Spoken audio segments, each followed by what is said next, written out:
நம்ம சேனலில் வீடியோ போட்டோடனே உங்களுக்கு மெசேஜ் வரணும் அப்படின்னு நீங்கள் நினச்சிங்கன்னா ரைட் சைடில் இருக்கிற ரெட் கலர் சப்ஸ்கிரைப் பட்டனை ப்ரெஸ் பண்ணிக்கோங்க. அப்படியே பக்கத்தில் ஒரு பெல் சிம்பிள் வரும், அதையும் கிளிக் பண்ணிட்டீங்கன்னா உங்களுக்கு மெசேஜ் தவறாமல் வரும். சரி, வாங்க வீடியோக்குள்ளே போகலாம். நண்பர்களே, இது ஒரு உண்மை சம்பவம். திருவண்ணாமலை டு சென்னை போற பஸ்ல நடந்த சம்பவம் இது. கடந்த 5ஆம் தேதி காலையில பாத்தீங்கன்னா திருவண்ணாமலை பேருந்து நிலையத்துல பெண் ஒருத்தங்க திருவண்ணாமலை டு சென்னை போற பஸ்ல ஏறுறாங்க. 8:15 மணி காலையில. இப்போ அந்த பஸ்ஸை ஓட்டுறது யாரு அப்படின்னு சொல்லி பார்த்தா அத்திப்பாடி கிராமத்தை சேர்ந்த ஓட்டுநர் சிவகுமார். அந்த பஸ்ஸுக்கு கண்டக்டர் கிடையாது, அது ஒரு அரசு அல்ட்ரா டீலக்ஸ் பேருந்து. அதனால டிரைவர் மட்டும்தான் அதை ஓட்டிக்கிட்டு போவாரு. ஸோ இந்த பஸ் புறப்பட்டு திருவண்ணாமலையிலிருந்து சென்னை போயிட்டு இருக்கு. போகும்போது ஒன்றும் இல்லை, கரெக்டா கோயம்பேடு பேருந்து நிலையத்துல கரெக்டா 12:15 மணி அளவுல போய் நிக்குது. கோயம்பேட்டில் பஸ் நின்ன உடனே எல்லா பயணிகளும் இறங்கி அவங்க இடத்துக்கு போக ஆரம்பிக்கிறாங்க. பஸ் எம்டியா இருக்குது. டிரைவரும் என்ன பண்றாரு, நம்ம இறங்கி போய் டீ சாப்பிட்டு வரலான்னு சொல்லிட்டு அந்த திருவண்ணாமலை போற பஸ் நிக்கும் பாத்தீங்களா, அந்த மார்க்கத்துல போட்டுடுறாரு. அதுல ஒரு இடத்துல போட்டுட்டு டீ சாப்பிட்டு வரலான்னு சொல்லி டிரைவர் சிவகுமார் இறங்கி போய் டீ சாப்பிட்டுட்டு இருக்காரு. இப்போ அடுத்து என்ன நடக்குது அப்படின்னா, அந்த பயணத்துல இருந்தாங்க பாத்தீங்களா, இந்த திருவண்ணாமலையில ஏறினாங்க அப்படின்னு சொல்லிட்டு ஒரு பொண்ணு ஒருத்தங்க ஏறினாங்கன்னு சொன்ன பாத்தீங்களா, அந்த பொண்ணு பாத்தீங்கன்னா நகை பணத்தை தவற விட்டு இருந்திருக்கு போல. ஆனா பாத்தீங்கன்னா அந்த பொண்ணு எந்த பஸ்ல நம்ம வந்தோம் அப்படின்னு சொல்லி தெரியாம திருன்னு முழிச்சுக்கிட்டு அழுதுகிட்டே நின்று இருக்குது. அதுக்கப்புறமா பாத்தீங்கன்னா இங்க டிரைவர் சிவகுமார் டீ சாப்பிட்டாச்சு, நம்ம போயிட்டு போர்டை மாத்திட்டு அதுக்கப்புறமா கிளம்பலாம் அப்படின்னு சொல்லிட்டு கரெக்டா ஒரு 12:45 மணி இருக்கும், போய் பஸ்ஸுக்குள்ள ஏறுறாரு. போய் திருவண்ணாமலை டு சென்னைன்னு சொல்லி இருந்தது இல்லையா, இப்ப சென்னை டு திருவண்ணாமலைன்னு சொல்லி போர்டை மாத்துறாரு. மாத்திட்டு பின்னாடி திரும்பி பாக்குறாரு. அவரோட டிரைவர் சீட்டுக்கு பின்னாடி பாத்தீங்கன்னா ஒரு பை ஒண்ணு கிடக்குது. அந்த பைய எடுத்து பாக்குறாரு. அவருக்கு அந்த பைய திறந்து பார்த்த உடனே ஒரு மிகப்பெரிய அதிர்ச்சியான காத்திருக்குது. என்ன அதிர்ச்சி அப்படின்னு சொல்லிட்டு பாத்தீங்கன்னா அதுல நகை பணம் லட்சக்கணக்கான ரூபாய் எல்லாம் இருக்குது. உடனே பாத்தீங்கன்னா அவருக்கு ரொம்ப அதிர்ச்சி ஆயிடுது. இதை யாரோ விட்டுட்டு தான் போயிருக்காங்க அப்படின்னு சொல்லிட்டு. உடனே அவருக்கு என்ன தோணுது, சரி கையில இன்னும் என்ன இருக்கு அப்படின்னு சொல்லிட்டு பார்க்கலாம் பையில அப்படின்னு சொல்லி பார்த்தா செல்போனும் இருக்குது, அதுவும் பயன்பாட்டில் தான் இருக்குது. சரி, நம்ம இதை கையில வச்சிருப்போம், கண்டிப்பா இந்த செல்லு தேடி செல்லுக்கு யாராவது போன் பண்ணுவாங்க, அவங்கள்ட்ட கொடுத்துடலாம்.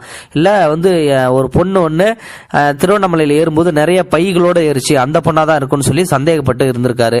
அதே மாதிரி பாத்தீங்கன்னா அந்த பொண்ணு பாத்தீங்கன்னா கோயம்பேடு பேருந்து நிலையத்துல அழுதுகிட்டே இருந்துட்டு அப்படியே அழுதுகிட்டே திருவண்ணாமலை போற மார்க்கத்திலே அந்த பொண்ணு நான் வந்த பஸ் எந்த பஸ் அப்படின்னு சொல்லிட்டு தேடிக்கிட்டே இருக்குது.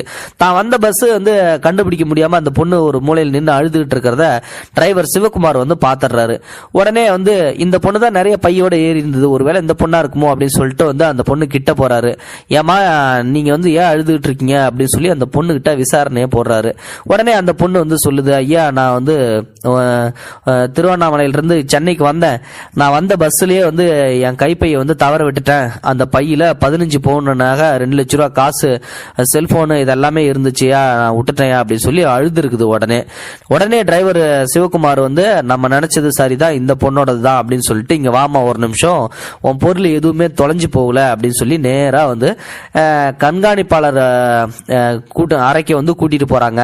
அங்க போயிட்டு சார் இந்த மாதிரி என் பஸ்ல தான் இவங்க டிராவல் பண்ணிருக்காங்க, நான் போர்டை மாத்திட்டு திரும்பி கிளம்பலாம் அப்படின்னு சொல்லிட்டு நினைச்சப்போ பைய என் சீட்டுக்கு பின்னாடி கடந்தது. அந்த பைய எடுத்து பார்த்தப்போ இந்த மாதிரி நகை பணம் செல்போன்லாம் கடந்தது, இது அவங்களது தான் அப்படின்னு சொல்லிட்டு எனக்கு தெரியும். ஏன்னா இவங்க தான் இந்த பைய தவறு விட்டுருப்பாங்க அப்படின்னு சொல்லிட்டு எனக்கு தெரியும். ஏன்னா நிறைய பையோட இவங்க தான் ஏறினாங்க.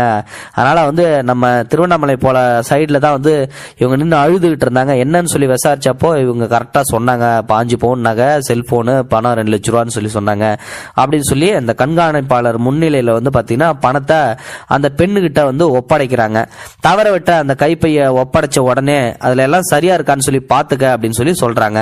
உடனே அந்த பொண்ணும் பார்த்துட்டு எல்லாம் சரியா இருக்குது அப்படின்னு சொல்லி சொன்னதோட மட்டும் இல்லாம அந்த ஓட்டுநர் சிவகுமாருக்கு அந்த பேருந்து நிலைய கண்காணிப்பாளருக்கு பாத்தீங்கன்னா கண்ணீர் மல்க நன்றி தெரிவிக்கிறாங்க. ஐயா உங்களுக்கு ரொம்ப ரொம்ப நன்றியா, எனக்கு இப்ப வாழ்க்கையை காப்பாத்தி கொடுத்த மாதிரி காப்பாத்தி கொடுத்துட்டீங்க, உங்களுக்கு ரொம்ப ரொம்ப நன்றி அப்படின்னு சொல்லிட்டு.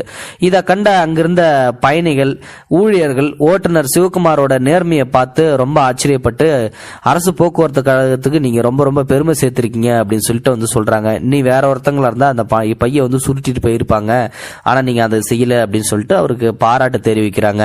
இப்போ அவர்கிட்ட வந்து சிவகுமார் கிட்ட வந்து கேட்டோமா என்ன சொல்றாரு அப்படின்னா, நான் 2007 ஆண்டுல வந்து பாத்தீங்கன்னா போக்குவரத்து கழகத்துல சேர்ந்து திருவண்ணாமலையில தான் தேனிமலை பணிமனையில் தான் நான் வந்து வேலை செஞ்சுட்டு வந்துட்டு இருக்கேன். சென்னை கோயம்பேடு நடத்துனர் இல்லாத சொகுசு பேருந்துல ஓட்டுநரா பணி செஞ்சுட்டு இருக்கேன்.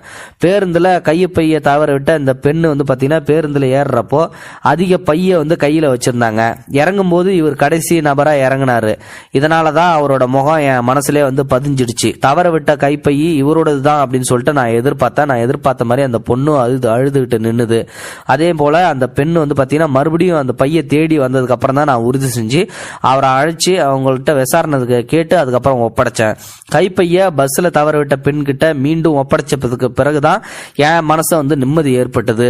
மேலும் வந்து பாத்தீங்கன்னா இது போன்ற நகை பணம் தொலைந்து போனதையும் பேருந்து நிலையத்தில் உடல்நிலை சரியில்லாத நபரையும் காப்பாற்றி மனிதநேயத்துடனும் அர்ப்பணிப்போடும் ஓட்டுநர் பணியை மேற்கொண்டு வரும் சிவகுமாருக்கு பாராட்டுகள் குவிந்த வண்ணம் வந்துள்ளன.